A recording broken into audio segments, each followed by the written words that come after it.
Okay, so here's where we stand. First of all, this seems really dark in here. Like, wow. 2022.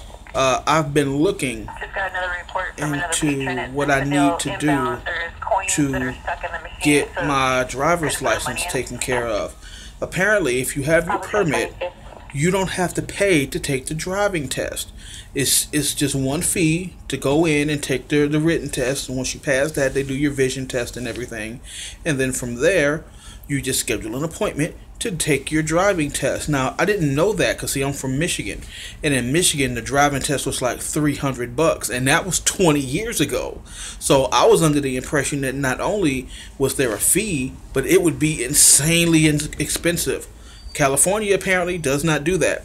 So it's just a matter of getting down there. Now, I have a permit, but I let it expire on me. I swore I got it over the summer. I really did think that I got it over the summer, but now that I think about it, I went and got my permit when we had to go get Kari his ID because he was about to go get a job at Wingstop. So that was Probably train 41. last summer. So that just goes to show how the passage of time just don't affect me. Like, I was completely oblivious to that. So I got to go down there and do that again, then immediately take this driving test. And from there, I'm putting in for this mobile position, and it sounds like they just want to hand it to me. So that's what's up. Probably train 28. I was telling Kari about it because I'm fucking proud. I am. I'm feeling real good about it. So he calls me up, and I'm telling him about it, and he's fucking proud. And he's just like, yeah, man, you've got a good work ethic. And it reminded me of the old man. Also, big sidebar about the old man. Last night I laughed, and oh my god, I was channeling my father. I was like, holy shit. See, that's not even accurate. Like, I tried to just fake it. It didn't really work. It's like you have to catch me when I'm actually doing it. It's like I was channeling him so hard. I could hear him as I laughed, and that was creepy, but also kind of nice. Like, yeah, if you're gonna emulate somebody, it should be somebody who had an influence. So it was real nice. But as far as work ethic goes, I remember when the old man was working at Taco Bell, and I remember getting mad at him because I got him a good job at Ford, because I was working at Ford at the time in security, and I got him the job, and he left that to go to Taco Bell. And I was like, why would you do that? And he was one of those people when somebody would be like, yeah, I'd like to order 3 large drinks, 6 hard tacos, and a nacho. He'd be like, all right, let's get your order here. You got 3 large drinks, and blah, and he would just like repeat it off. And they go, yeah, that's right. Where your total is, blah, blah, blah, blah, blah, blah, blah, out of 20. And he would count it out, 10, 20, and 5 is... It's like, wow. Like, why do you do that? It's just fast food. Why are you so into this job? Like, you left a real good job to do this. And Kari asked me, he was like, well, do you get your work ethic from your father? And I was like, no. I just think when you care about the job, you care about the work. And the old man, for whatever reason, had a lot of faith in Taco Bell. And he cared about the job, so he cared about the work. That's why he made manager so quickly. Like, he was there not even like 4 months, and they were just like, yeah, we're gonna make you the manager. And I remember, like, well, of course, because he busts his ass for Taco Bell. And I compare that to what I do now, and I don't feel like I work hard, but what I do is what the job requires of me, and I do it well. Good afternoon, sir. Good evening, ma'am. Have a good day. Safe travels. Hey, do you need any help? All right, have a good day. I wave at the trains as they go by. I'm very, very good at my job. And I guess I'm so good at my job that people have been taking notice. And it's like, I feel good about that. I really do.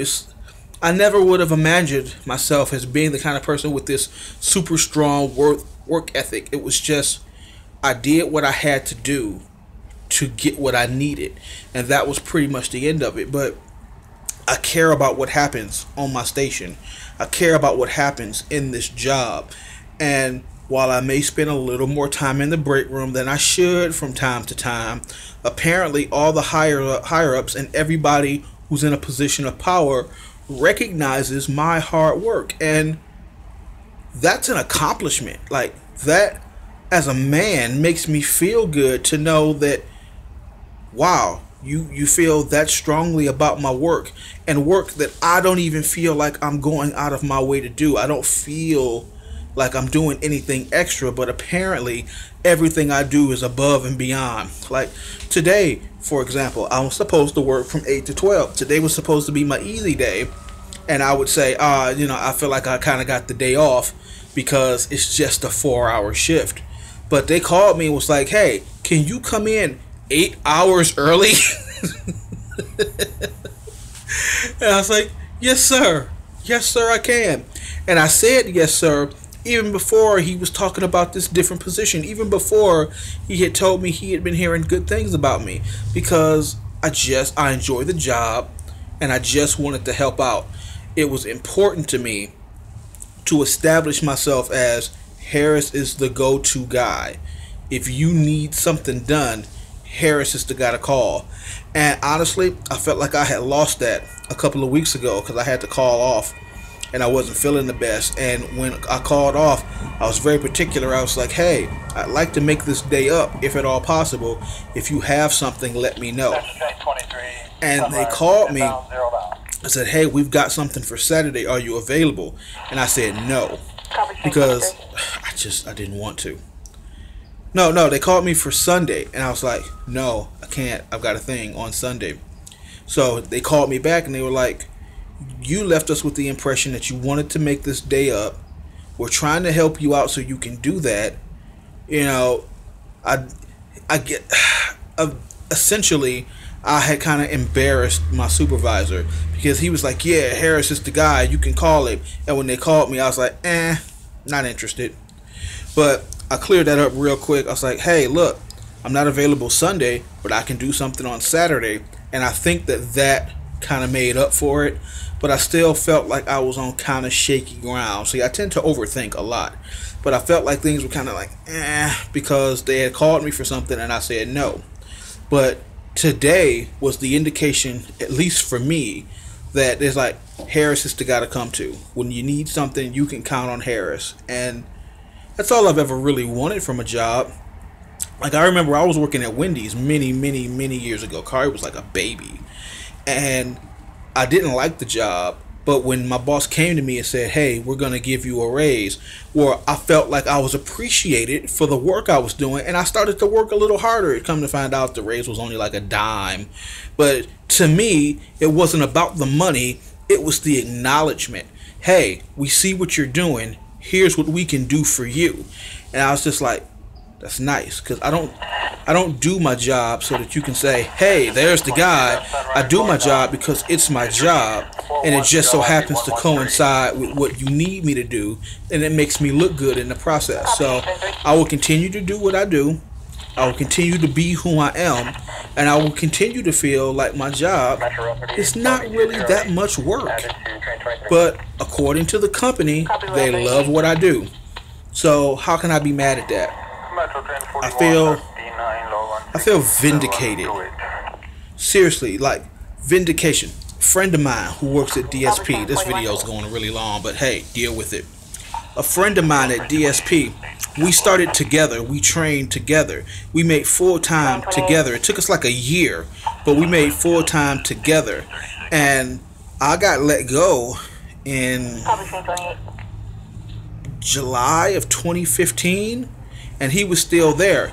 So by the time August, September rolled around, which is like a whole nother year after that, they finally made him a supervisor, and they gave him a big fat raise, and I was proud of him. I still am. To this day, I think Mike Valdez is one of the coolest dudes I've ever worked with, and he's finally a supervisor now. Congratulations. I feel good for you. I've been at this job 90 days. 90 days. I walked in the door full time. I didn't wait a year like I did at DSP. I walked in the door full time. Not only was it full time, I was getting 50, 60 hours a week. And now, after my 90 days, my boss's boss calls me up and he's just like, hey, we're looking at you for a mobile position. Hey, what's your driving record look like?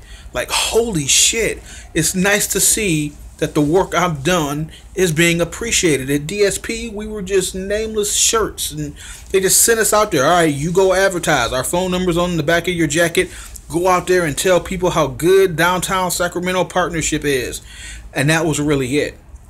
Here, I'm respected for what I do, and that's going to get me through a 12-hour shift today. That's what makes me want to come in and do the overtime. That's what makes me want to put in the extra effort to go find out what I need to do to get my license so that I can get this done. Because when you're appreciated for the work you do, it makes you want to do more work. If I'm just scraping by and just doing the bare minimum, it's because you're not noticing me. So I come to work and I do my job, and now it's paying off. And I fucking love it. Oh, it warms my heart because I've always felt like I was good at what I did. I'm a people person. It's funny, I'm a people person, but I hate people. I hate people in general. But I'm very good at being a people person. I know how to talk to people. I'm very fucking charming. So I can be charming. I can get out there and talk to people and have a good time and do my job, but not stand any of them. So I'm good at that. And now it's being recognized. Now I'm being appreciated. It's like, the more you appreciate me, the stronger my work ethic will be. Why am I having such a problem saying work ethic? It's ethic. It's a weird word. So I feel real good about my situation. I feel good about what's going on. I feel good about going forward in the future. Like, after 90 days, I have sick time now, so I could call off and be like, I don't feel good, pay me, and they'll pay me.